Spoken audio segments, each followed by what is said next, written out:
Des hommes? Non. Des femmes? Non. Des robots? Non. Des surhommes? Implacables. Insaisissables. Invincibles. Insensibles. Aux ordres d'une super organisation criminelle.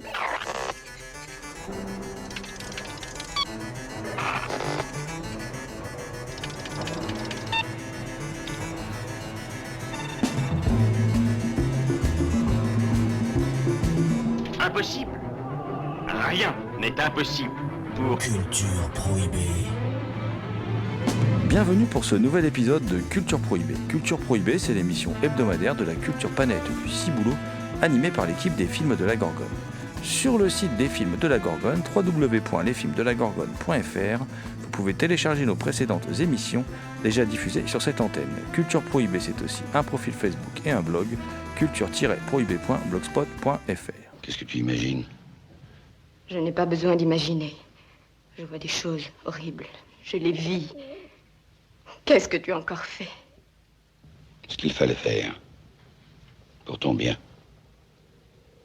Toujours pour ton bien, Christiane.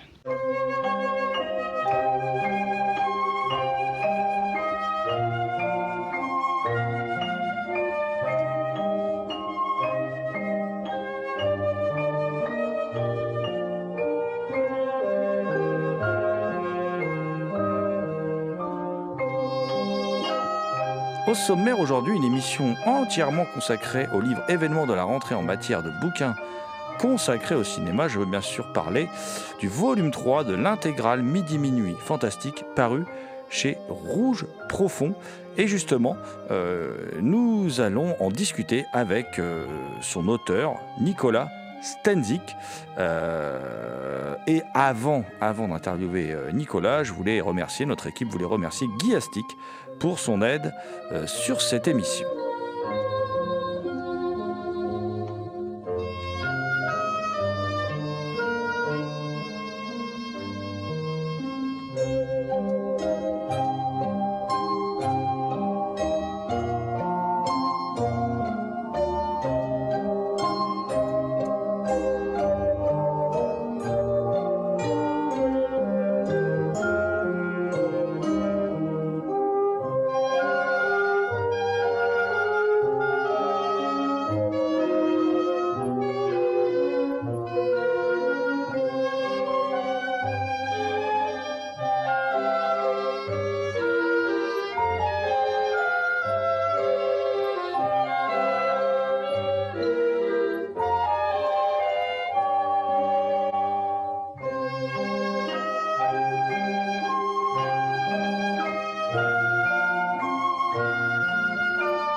Fantastique, disons tout simplement qu'il s'agit d'une revue pionnière, la toute première consacrée au cinéma fantastique en Europe, vraiment la première revue cinéphile, je dirais même, consacrée au genre à un niveau mondial, parce qu'aux États-Unis à la même époque il y avait quelques revues qui s'intéressaient au fantastique, mais ça s'adressait exclusivement aux enfants, ce qui n'était pas le cas de Midi Minuit Fantastique.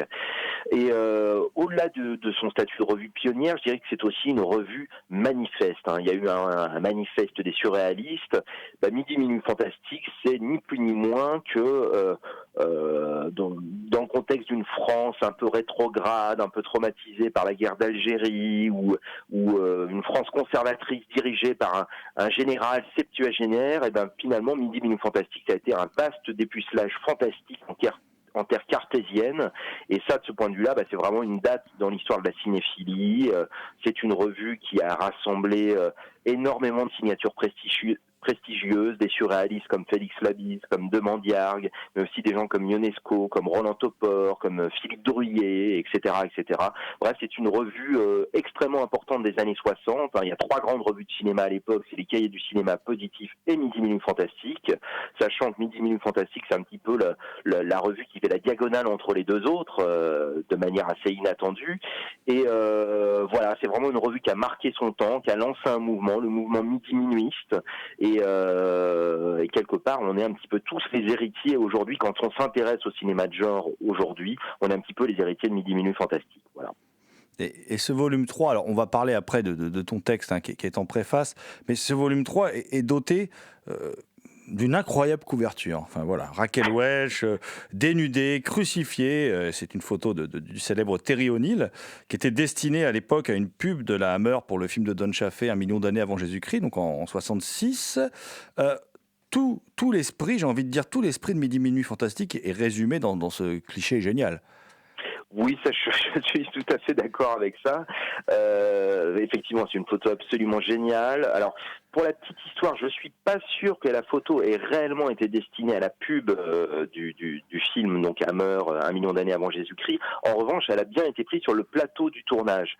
En réalité, Terry O'Neill était un ami de Raquel Welch, donc il est venu la voir pendant le tournage, et Raquel Welch lui aurait dit, parce que donc elle était habillée avec ce bikini en peau de bête. C'est un film de femme préhistorique, donc voilà, ce bikini en peau de bête, c'était quelque chose de tout à fait étonnant dans le contexte de l'époque, quelque chose de sulfureux, et elle-même n'assumait pas complètement, et elle craignait les réactions de la presse. Et elle aurait dit à Terry O'Neill, mais quand les gens vont voir ça, la presse va me crucifier. Et là, Terry O'Neill aperçoit une grande croix sur le plateau, et se dit, voilà, je vais photographier Raquel Welch crucifiée. Et donc, ils ont fait cette célèbre photo où elle est dans une position tout à fait christique, c'est vrai, dans sa peau de bête, sur cette croix. Et à l'origine, je pense pas donc que cette photo était destinée à la pub. C'était vraiment l'idée de faire une photo artistique. Et puis quand ils ont vu le résultat, en fait, ils ont eu un peu peur. Ils se sont dit, ça va faire scandale. Peut-être qu'il faut pas la publier. Finalement, la photo a été publiée que bien des années plus tard, dans les années 90. Elle a refait surface à ce moment-là, et elle est devenue vraiment iconique des années 60. C'est vraiment le symbole d'une époque, le symbole d'une certaine lutte contre le puritanisme, parce que finalement derrière cette photo il y a une manière de dire prenons la défense des sorcières, celles qu'on pourchasse pour leur beauté et leur volupté. Il y a quelque chose de cet ordre-là, et donc du coup c'était vraiment une manière de mettre en avant l'idée d'une émancipation à une époque, l'émancipation de la femme, l'émancipation sexuelle, etc. Et en même temps, cette photo, oui, il s'agit d'un film de la Hammer, c'est Raquel Welch. Il y a quelque chose à la fois totalement érotique, totalement fantastique aussi, du coup, et ça résume complètement ce qu'est Midi Minuit Fantastique, et c'est pour ça qu'effectivement j'ai choisi cette photo pour la couverture du volume 3 de Midi Minuit, de cette intégrale. Et le choix de cette couverture aussi, tu l'expliques dans un texte assez poignant, qui s'intitule Raquel et la lettre volée, où tu nous expliques en fait que c'est ton imaginaire en partie et qui t'a permis de survivre à la nuit d'horreur des attentats du Bataclan, puisque c'est un secret de Polichinelle, tu es un des survivants de ce massacre, et ta foi en Edgar Poe, en Midi Minuit, qui t'a permis de résister à l'obscurantisme en fait. Et j'ai envie de dire que l'amour du fantastique, la cinéphilie, c'est donc plus fort que l'obscurantisme ? C'est même l'antidote, en fait, tout simplement. Ce que j'ai voulu dire dans ce texte, c'est que au moment le pire, quand on est confronté à la mort, en gros, et qu'on n'a aucun espoir d'en réchapper, parce que c'était la situation qui était la mienne, dans la fosse du Bataclan, la chose qui m'a permis de tenir, ça a été de me souvenir, à un moment donné, de La lettre volée d'Edgar Allan Poe. Et La lettre volée, c'est ce récit criminel dans lequel on recherche une une lettre qui aurait été dérobée sur une scène de crime. Personne ne la retrouve, tout simplement parce qu'elle est en évidence sur le bureau dans la pièce de la scène du crime, quoi. Voilà. Et en fait, moi, dans la fosse du Bataclan, à un moment donné, je me suis identifié à cette lettre volée. Je me suis dit, si ça se trouve, on est tellement en évidence, on est tellement au centre de cette fosse en pleine lumière, alors qu'ils essayaient tout simplement de nous avoir les uns et les autres. On est tellement en évidence que peut-être on ne nous verra pas, peut-être on nous oubliera. Et c'est juste une pensée qui m'a traversé à un moment donné, mais qui m'a permis de gagner du temps, de rester calme. Et rester calme dans ce contexte-là, c'est ce qui peut éventuellement tout changer. Et en l'occurrence, ça a tout changé. Et donc, quelques semaines plus tard, j'ai fini par me rendre à l'évidence. Voilà, mon imaginaire a contribué ce soir-là à me sauver la vie. Et donc, de ce point de vue-là, pourquoi j'ai écrit ce texte en préambule de ce volume 3 ? C'est tout simplement de rappeler finalement l'importance d'une publication comme Midi Minuit Fantastique, l'importance du cinéma de genre, l'importance de tout ce cinéma, de toutes ces œuvres de l'imaginaire, parce que justement l'imaginaire, et y compris le cinéma d'horreur, y compris la représentation de l'horreur, c'est une manière de mettre à distance la barbarie. Voilà, quand on la représente, on désactive l'horreur du réel.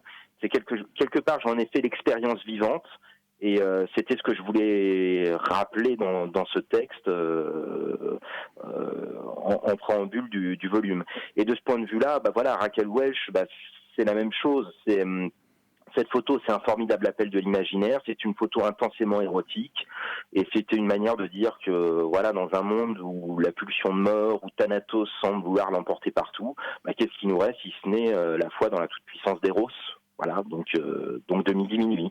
Donc de ce point de vue-là, pour moi, ce troisième volume, Midi Minuit, toute cette cinéphilie-là, effectivement, ça a toujours été extrêmement important pour moi. C'est un domaine de passion, évidemment. Mais là, ce coup-ci, sur ce troisième volume, il y avait quelque chose qui relevait de l'élan vital. Voilà, et c'est ce que je voulais dire avec cette photo et avec ce texte. Alors, il y a ce texte, il y a cette photo, et puis après, il y a une préface d'Edith Scobb, actrice principale du mythique Les yeux sans visage de Franju. Et sincèrement, j'ai été absolument bluffé par la qualité littéraire de cette préface. Elle a loupé une carrière, elle aurait pu être écrivain. Edith Scobb, c'est extraordinaire ce qu'elle écrit. Oui, ça je suis tout à fait d'accord. Mais c'est quelqu'un de passionnant, Edith Scobb. C'est une très grande actrice, c'est l'une des plus grandes actrices du cinéma français pour moi, de manière évidente. C'est quelqu'un d'extrêmement cultivé, c'est une femme très intelligente, brillante, passionnante. C'est quelqu'un extrêmement sympathique aussi et vraiment de généreux. Et je crois que sa préface traduit tout ça de manière évidente. Voilà. Et dans cette préface, elle évoque son attirance pour le fantastique. Mais moi, j'ai presque envie de dire que c'est le fantastique qui ne peut être que attiré par elle. Oui, alors ça, je suis tout à fait d'accord. Il y a quelque chose qui, inexplicablement, a toujours attiré chez elle le fantastique, les réalisateurs qui s'intéressent à l'étrange, au surréel, au surnaturel aussi. Voilà, il y a quelque chose qui fait que ça marche formidablement avec elle. D'ailleurs, petite anecdote, il y a quelques années, je l'avais rencontré pour la première fois quand j'enquêtais sur le film Fantasmagorie. J'avais publié un texte dans le volume 1 de Midi Minuit, puis on avait sorti le film dans le volume 2. Et je me souviens que la première fois que je l'ai interviewé, j'ai été mais vraiment totalement frappé par son regard. Il y a quelque chose qui en elle, c'est-à-dire que même sans effet d'éclairage, même sans effet de maquillage particulier, là, tout simplement chez elle, dans son salon, en ayant une discussion sur un film qu'elle a tourné, il y avait quelque chose qui relevait du fantastique chez elle. C'est un petit peu comme ces très grands acteurs du genre, je pense à Barbara Steele hier, je pense à des gens comme Boris Karloff, comme Christopher Lee, Peter Cushing, comme Eva Green, par exemple aujourd'hui. Il suffit de les filmer tels qu'ils sont et il y a déjà un monde de possibles qui s'agite autour d'eux. Edith Scobb, elle est comme ça, y compris chez elle, comme ça au cours d'une conversation anodine. Donc oui, je suis tout à fait d'accord, elle attire le fantastique de manière totalement inexplicable.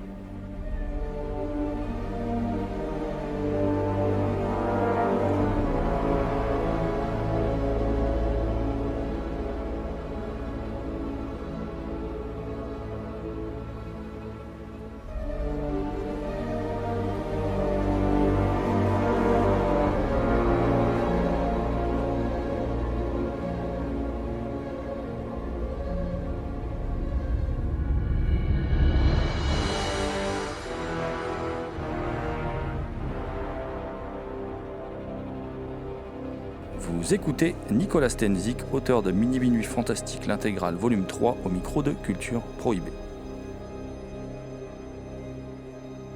Le principe de cette intégrale, c'est vraiment de reprendre les numéros, mais existants, cette revue Midi Minuit Fantastique, et de les améliorer. Et là, tu as repris donc les numéros 12 à 17.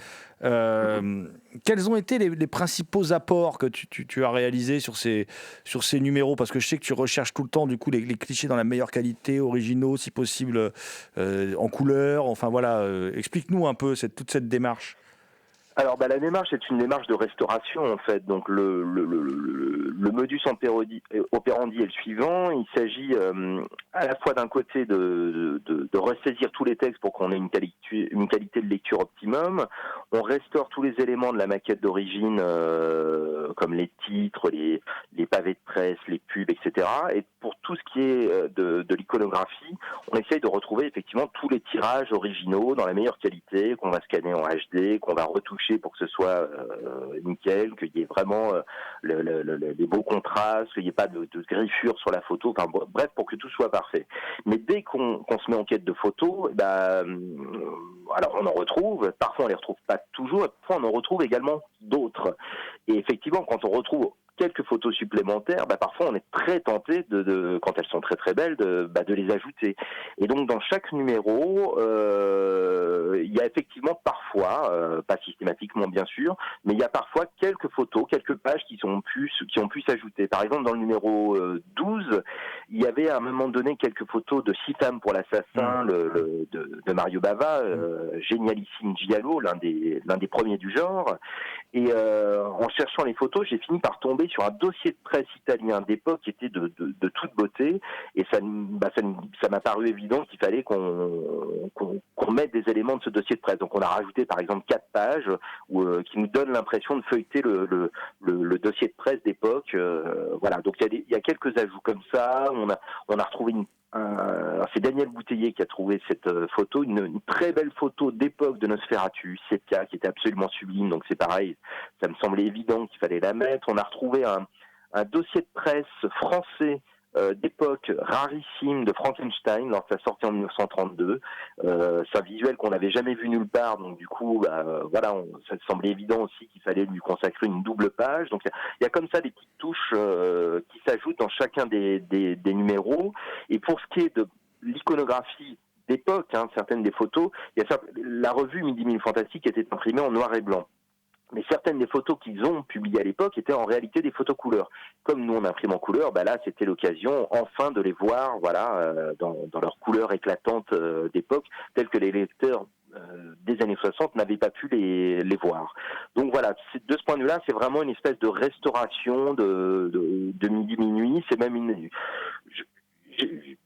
Minuit, quelque part, c'était une revue qui rêvait les films avec des tunnels de photos invraisemblables. C'était une manière de les remettre en scène, ces films. Nous, ce qu'on essaye de faire, d'un certain point de vue, c'est de rêver Midi Minuit. Voilà, c'est un petit peu pour résumer les choses, ce serait ça notre ligne de conduite. Ce volume, moi, j'ai l'impression qu'il a été quelque part plus long à accoucher que les précédents. Est-ce que tu as rencontré des difficultés particulières à faire ce troisième volume? Ce troisième volume, effectivement, était un petit peu plus long à faire que les autres. On a mis 3 ans à venir à bout de sa conception. Ça a été plus difficile dans la mesure où tout simplement on est à mi-parcours de la collection, donc c'est quand même faut savoir que c'est un travail, en fait, c'est totalement chronophage en fait comme travail, parce que pour retrouver toutes les photos, pour tout restaurer, ça demande énormément de travail. Donc du coup c'est vraiment quelque chose de longue haleine. Pour pouvoir concevoir le DVD, on était tributaire aussi de l'agenda d'autres personnes. Il y a des films qu'on cherchait désespérément, qu'il a fallu beaucoup de temps pour les retrouver, et notamment le Dracula en ombre chinoise, mais je suppose qu'on va revenir un petit peu sur ce film un peu plus tard.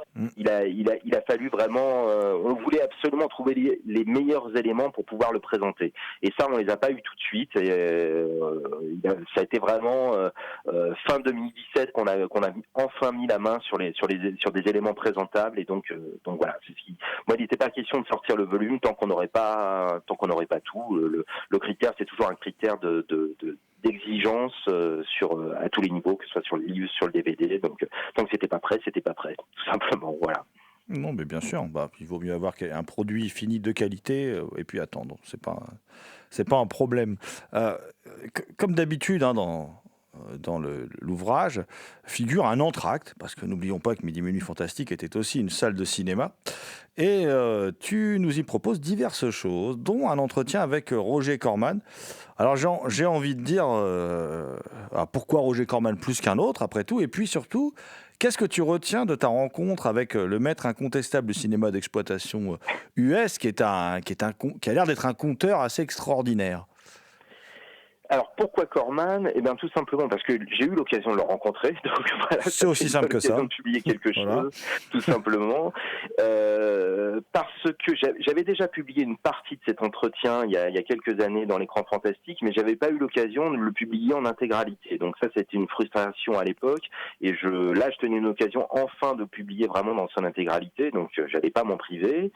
Et puis parce que c'était une rencontre assez incroyable, en fait, Roger Corman. Je l'ai rencontré en 2009 au Festival européen du film fantastique de Strasbourg, grâce à Daniel Cohen. Et il était président du jury cette année-là. Et je me souviens que j'avais fait une interview le dernier jour du festival, c'était un dimanche matin, et ça avait été une interview vraiment extraordinaire, c'est-à-dire que j'avais été totalement bluffé, effectivement, par la manière dont il raconte sa carrière, la manière dont il raconte les anecdotes sur tel ou tel film, mais surtout par la précision avec laquelle il le fait. Je me souviens j'avais enregistré évidemment l'entretien, j'avais prévu d'en passer un extrait d'ailleurs dans Mauvais Genre aussi à l'époque, ce qu'on avait fait dans une spéciale Pau, donc vers la fin 2009, et j'avais précisé à Roger que donc ce serait aussi pour la radio, et dès qu'il butait sur un mot, sur une phrase, il reprenait, non pas seulement au début de la phrase, mais carrément au début du paragraphe de ce qu'il était en train de dire quelque part. Donc il y avait vraiment un immense professionnel, mais aussi un énorme humour. C'est quelqu'un d'extrêmement classe, extrêmement posé. Il y a pas un mot plus haut que l'autre. C'est très très réfléchi la manière dont il parle, et en même temps il a un côté très pince sans rire, très européen finalement. C'est vrai qu'on voit Roger Corman comme ce qu'il est d'ailleurs le prince du B-movies aux États-Unis, mais il a quelque chose de très européen. Barbara Steele m'a dit par la suite que pour elle c'était une sorte de gentleman du 19e siècle anglais, Roger Corman. Mais il y a quelque chose de cet ordre chez lui. Je suis tout à fait d'accord avec elle. Et on avait donc fait ce long entretien un matin pendant 1h30, puis après on avait déjeuné ensemble, et là c'était vraiment ça a été un moment vraiment extraordinaire. Je me souviens qu'il y avait Ruggero Deodato qui était avec nous. Enfin, ça donnait lieu à des conversations totalement hallucinantes. Je me souviens que Corman prenait des notes dans un petit carnet. On était donc à Strasbourg, dans ces ruelles avec les maisons à colombage près des canaux. Il était en train de prendre des petites notes en se disant tiens, je pourrais peut-être faire un film action médiévale ici. Et puis tout de suite Deodato qui était à côté. Mais moi, je veux le réaliser. Enfin, ça devenait tout à fait, extrêmement drôle en fait. Et puis de quoi m'avait-il parlé, de ses rencontres avec les cinéphiles français dans les années 60, avec Bertrand Tavernier, avec les gens de Midi Minuit Fantastique, avec Robert Benayoun, etc. Enfin bref, plein d'anecdotes, et ça avait été vraiment une journée de rêve en fait, parce que c'était quand même vraiment une icône. Et puis pour moi en plus, Roger Corman incarnait quelque chose dans mon histoire personnelle de tout à fait particulier. Quand j'étais gamin, mon père me racontait avoir eu la frousse de sa vie en voyant la chambre des tortures de Roger Corman dans une salle à Poitiers qui s'appelait le Madeleine, et sa chambre d'étudiant était juste au-dessus de la cabine de projection. Et après avoir vu le film, donc c'est l'adaptation du Puits et le Pendule, il était retourné dans sa chambre, et c'est une bizarrerie du système d'aération, mais il a eu une espèce d'hallucination auditive. Il avait l'impression de continuer d'entendre le pendule sous sa chambre qui continuait de balancer. Donc il s'était fait une espèce de fixette là-dessus. Et ça, moi, ça m'avait impressionné gamin quand il m'avait parlé de ça, parce que du coup, Roger Corman, c'était ce mystérieux cinéaste qui avait réussi à faire peur à mon père. Voilà. Donc j'étais très heureux de le rencontrer des années plus tard. C'était c'était très, très drôle pour moi aussi.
Vous écoutez Nicolas Stenzik, auteur de Midi Minuit Fantastique, l'intégrale volume 3 paru chez Rouge Profond, au micro de Culture Prohibée. Dans cet entracte, Christophe Beer livre aussi une belle et courte étude sur la sulfureuse Rita Renoir. Est-ce que tu peux nous la présenter ? Alors, Rita Renoir était surnommée la tragédienne du striptease. C'est quelqu'un qui a débuté au Crazy Horse et qui, par la suite, s'est de plus en plus dirigé en fait vers le happening et qui a fait des happenings tout à fait extraordinaires à la fin des années 60, au début des années 70. C'est quelqu'un qui a vraiment en fait marqué l'imaginaire de tout un tas de gens d'intellectuels à l'époque dans les années 60. Eric Losfeld a sorti des livres qui lui étaient consacrés effectivement, notamment dans une interprétation du Diable par la queue, la pièce de Prévert. Et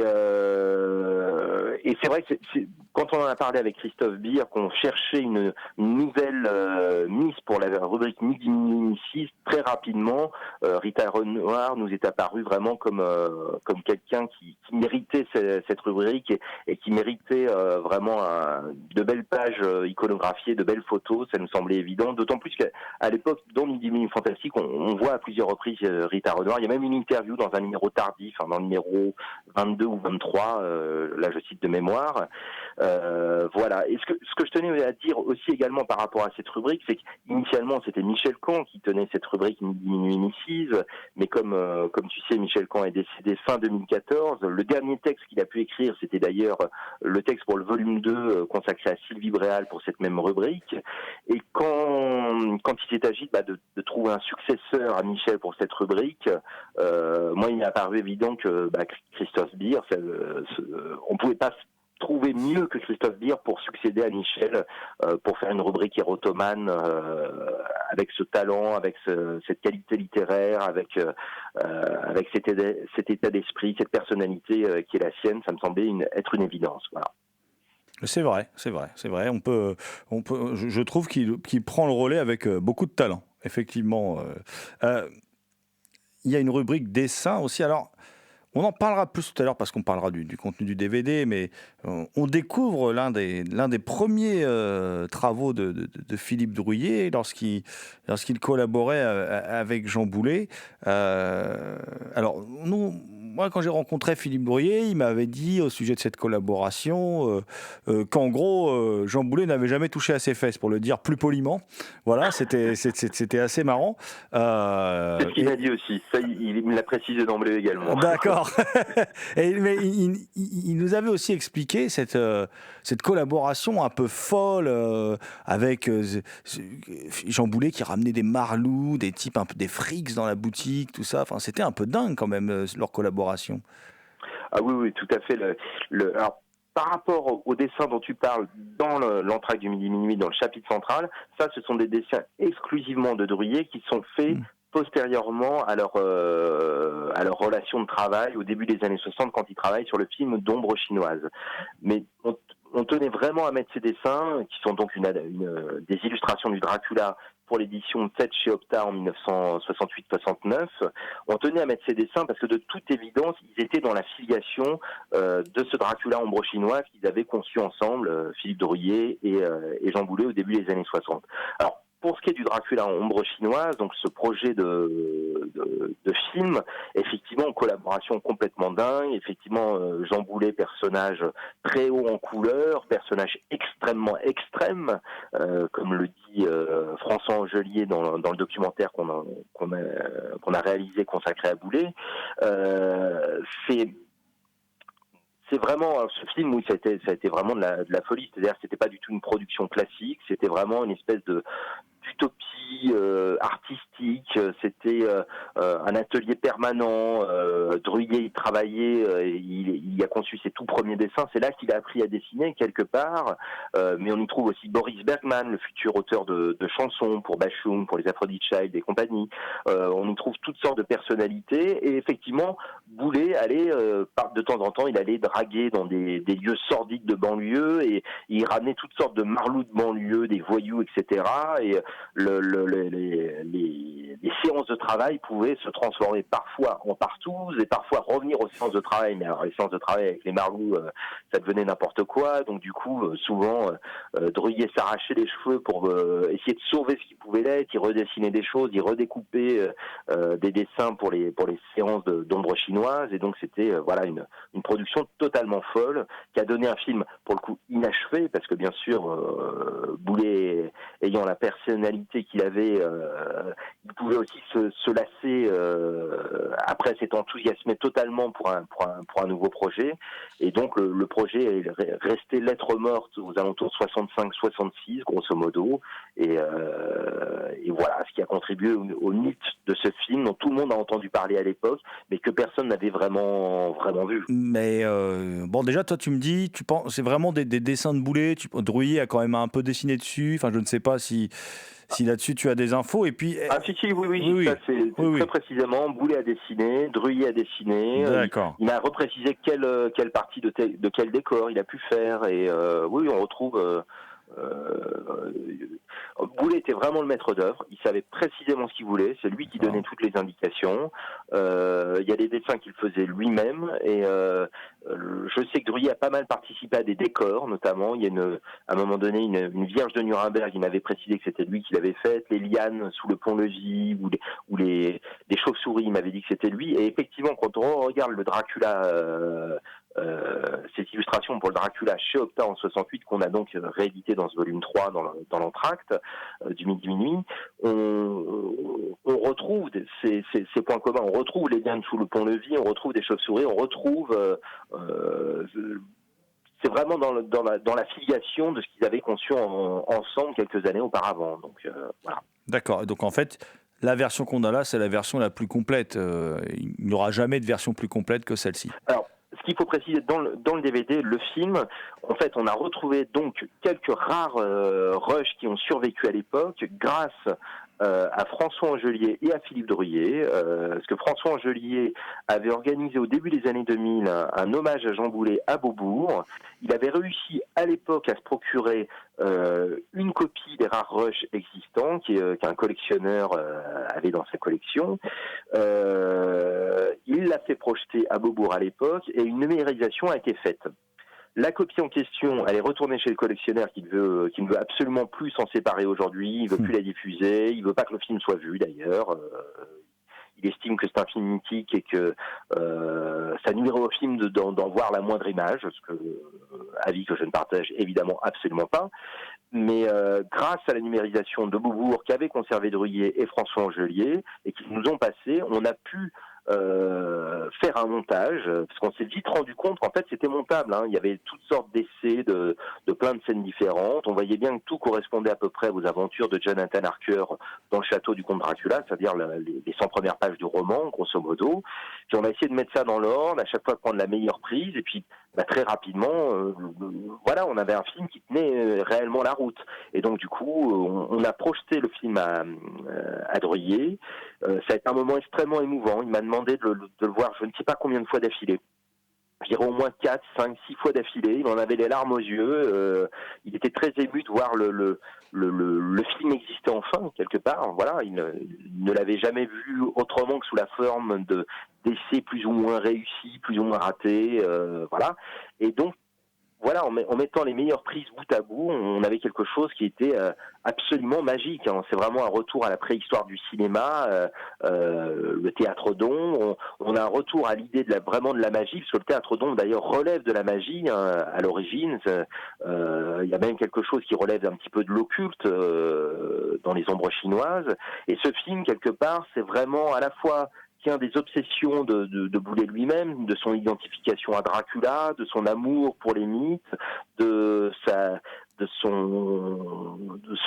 fascination pour l'homo-érotisme aussi, hein, parce que voilà, il imprime une marque très homo-érotique à Dracula dans ce film. Boulet et Kenneth Anger sont très très amis, ils se fréquentent. Kenneth Anger passe très souvent chez Jean Boulet dans son petit pavillon de la rue Bobillot, et c'est l'époque où Kenneth Anger s'apprête à faire notamment Invocation of My Demon Brother, ce genre de films qui sont des films d'invocation luciférienne, et je me demande dans quelle mesure il n'y avait pas quelque chose qui effectivement tenait de l'invocation au personnage de Dracula. Et de ce point de vue-là, ce que raconte Druillet, c'est que Boulet a finalement pété les plombs à un moment donné sur le tournage de ce film. Il s'est identifié à ses dessins. Et c'est le moment où il va se faire une opération chirurgicale pour modifier son profil, pour modifier notamment son nez. Vraiment, on est dans l'identification à son idéal qu'il exprimait dans ses dessins.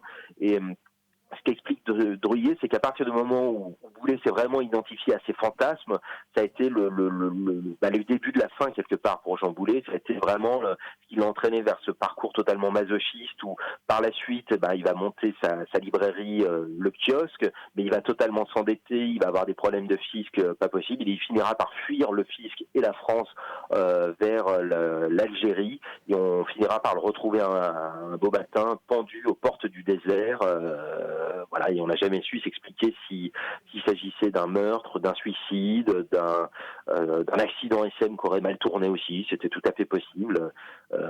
Voilà, donc c'est un parcours tout à fait étonnant que celui de Jean Boulet. La figure du pendu dans l'œuvre dessinée de Jean Boulet, c'est une figure récurrente, hein. Il y a toute une série de dessins où il dessine les pendus, et on sait qu'il a retrouvé son père décédé, il s'était suicidé en se pendant. Donc il y a vraiment quelque chose autour de ça, mais ça reste un mystère. Oui, on n'a jamais eu le fin mot de l'histoire.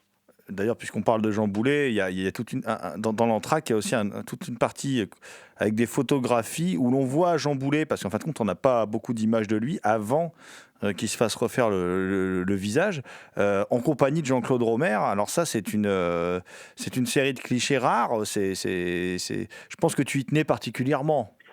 J'y tenais particulièrement, et Jean-Claude Romer y tenait particulièrement également. Ça a été une de ses idées. C'est lui qui m'a proposé ça. Alors je savais absolument pas que Jean-Claude avait toutes ces photos de ce séjour ensemble à Isde, la fameuse maison aux oiseaux dans le Loiret, où Jean Boulet avait son petit pavillon de chasse et où il pouvait s'identifier également au comte Zaroff. En gros, il s'agissait un peu de ça. Et je trouve que c'était effectivement une très belle idée de faire une double page avec toutes ces photos commentées par Jean-Claude Romer.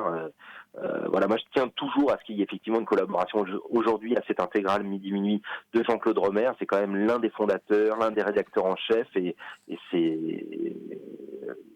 voilà, c'est un énorme plaisir que de le voir toujours impliqué là-dedans à plus de 80 ans. Voilà. Mais c'était l'idée de Jean-Claude. Hein. Encore une fois, l'idée est venue de lui sur cette double page. Est-ce que tu peux du coup, parce que j'avais prévu de revenir un peu sur chaque complément qu'il y a dans le DVD, nous présenter peut-être un peu rapidement ton choix de film qui accompagne en dehors du documentaire et donc du Dracula, ce 3e volume de l'intégrale Midi Minuit Fantastique.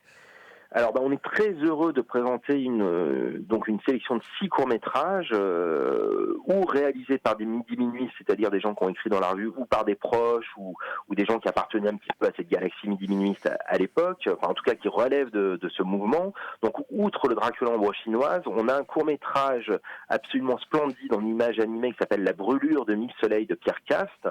Pierre Cast, c'est quelqu'un qui avait travaillé notamment au Cahier du cinéma, mais qui a toujours défendu la notion de cinéma de genre et qui a toujours défendu l'idée d'un cinéma de science-fiction en France. C'était vraiment un militant de la SF à la française, et ce qui fait qu'à chaque fois qu'il était question de défendre le genre ou de participer à un débat, voilà, il était vraiment en première loge. Et très rapidement, il s'est retrouvé dans Midi Minuit, il a été longuement interviewé dans le numéro 8 notamment.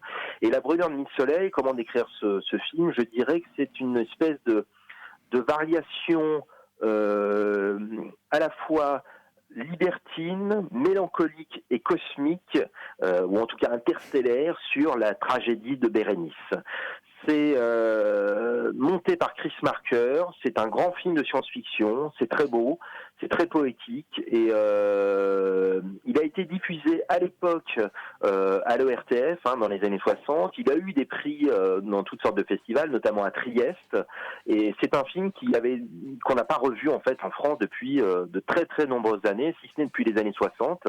Et donc moi j'étais vraiment très très heureux de pouvoir le présenter à nouveau, d'autant plus qu'on a retrouvé le négatif aux archives du film du CNC, et grâce à eux on a pu faire une nouvelle numérisation à partir du négatif. Donc voilà, ce film est restauré, on peut enfin le voir dans de très bonnes conditions, et on va pouvoir le revoir en salle grâce à cette sortie. Voilà donc l'un des premiers films. On a aussi Les coups de pointu de Jean Streff. Alors ça c'est une forme de midi-minuisme pop. C'est un film un peu inspiré par Kenneth Anger, notamment par Scorpio Rising, c'est-à-dire un film entièrement basé sur une bande son pop, rock'n'roll, très swinging London. Hein. C'est un film très très foutraque, très drôle, en forme vraiment d'hommage un petit peu à toutes les figures défendues par Midi Minuit. Donc on retrouve un petit peu la Hammer, le giallo, Frankenstein, les vampires, etc. Il y a un côté un peu non-sensique aussi. Voilà, c'est un film très très amusant, je trouve, très très très lumineux. Voilà. Quel autre film nous avons ? Nous avons L'homme au chat de Henri Glaser, pardon. Alors ça, c'est une découverte qu'on doit à Emmanuel Rossi, qui nous a projeté un jour le film. Il avait une copie de ce film très très étrange. Il s'agit d'un vieil homme qui vit avec des centaines de chats chez lui, et très rapidement, on voit qu'il y a une espèce de malaise, il y a quelque chose qui ne va pas chez cet homme solitaire qui aime se travestir. Il y a quelque chose de très bizarre à l'œuvre là-dedans. Ça finit par être très très glauque, assez angoissant. C'est très bien filmé, c'est un noir et blanc vraiment classieux. Il y a de très beaux mouvements de caméra, et c'est un film qui fonctionne vraiment sur le non-dit, sur le bizarre, sur l'insolite, sur cette forme de fantastique qui ne révélera jamais vraiment ses significations de manière frontale, mais on sent que de manière sous-jacente, il se passe des choses vraiment très tordues. Voilà, et c'est un film assez passionnant.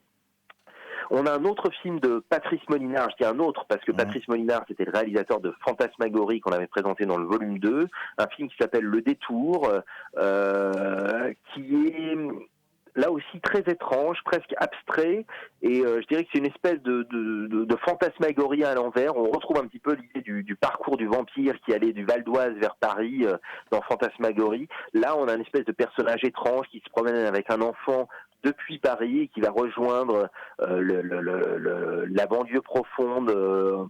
Mais il va croiser toutes sortes de personnages étranges. Il va se retrouver à un moment donné presque dans des espèces de camps de concentration. On ne sait pas très bien s'il n'y a pas une espèce de confusion du temps, de l'espace. Enfin, c'est un film là aussi formellement très très très abouti, très étrange.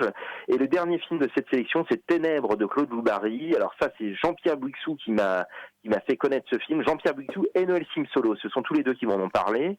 On a réussi à retrouver une copie de ce film, là encore une fois aux archives du film du CNC. Claude Loubary, c'était un proche d'Émilie Minuit. C'est quelqu'un qui avait monté un ciné-club à Lyon qui s'appelait Midi Minuit 2. Il n'a jamais écrit dans la revue, mais il a été proche un temps de Jean-Pierre Bouixou, de Michel Camp, de Jean-Claude Romer, etc. Et c'est quelqu'un qui est mort littéralement fou. Jean-Pierre Bouixou m'a raconté que la dernière fois qu'il l'avait vu, il se prétendait pourchassé par des extraterrestres. Et voilà, c'était tout à fait véridique. Hein. Et quelques semaines plus tard, il est décédé dans des circonstances un peu mystérieuses. On pense qu'il s'est suicidé. Et son film, quand on le revoit en ayant présent à l'esprit ses données biographiques, on s'aperçoit qu'il s'agit presque d'une sorte de cauchemar autobiographique où en gros on le sent happé par une sorte d'au-delà zombiesque. Il y a quelque chose de cet ordre-là. Et le film est vraiment très frappant. Il date de la fin des années 60, mais on est déjà chez Lucio Fulci. Alors ça, c'est quand même assez extraordinaire. C'est vraiment, de ce point de vue-là, assez visionnaire, avec 10 ans d'avance sur la tétralogie des zombies de Lucio Fulci. On retrouve vraiment des éléments stylistiques très très proches du cinéma italien de la fin des années 70. Et donc voilà, Claude Loubary, je pense que c'était un cinéaste qui ne manquait pas de talent. Et alors hélas, il a finalement pas fait carrière. Et pour la petite anecdote, son film Ténèbres avait quand même tapé dans l'œil de Roger Corman et d'Alfred Hitchcock. Claude Loubary se promenait partout à l'époque avec une lettre d'Hitchcock disant que Hitchcock aurait bien aimé faire programmer Ténèbres en première partie de Frenzy lors de sa distribution en 62, ce qui ne s'est jamais fait. Mais voilà, alors est-ce que c'est vrai, est-ce que c'est pas vrai, sachant la personnalité de Claude Loubary, on peut avoir des doutes, mais néanmoins cette lettre a existé, en tout cas d'après les témoins, cette lettre a existé. Il y aura une projection le 15 au Festival européen du film fantastique de Strasbourg où on projettera à nouveau les courts-métrages, dont le Dracula ombre chinoise, et puis une signature également à Metaluna le 29 septembre. Voilà.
C'était Culture Prohibée, une émission réalisée en partenariat avec Les Films de la Gorgone, www.lesfilmsdelagorgone.fr. Toutes les réponses à vos questions sont sur le profil Facebook et le blog de l'émission, culture-prohibée.blogspot.fr. Culture Prohibée était une émission préparée et animée par votre serviteur Jérôme Potier dit la Gorgone, assisté pour la programmation musicale d'Alexis Admiral Lee. And the last but not the least, je veux bien sûr parler de Léo Magnin à la technique. Salut les gens, à la prochaine.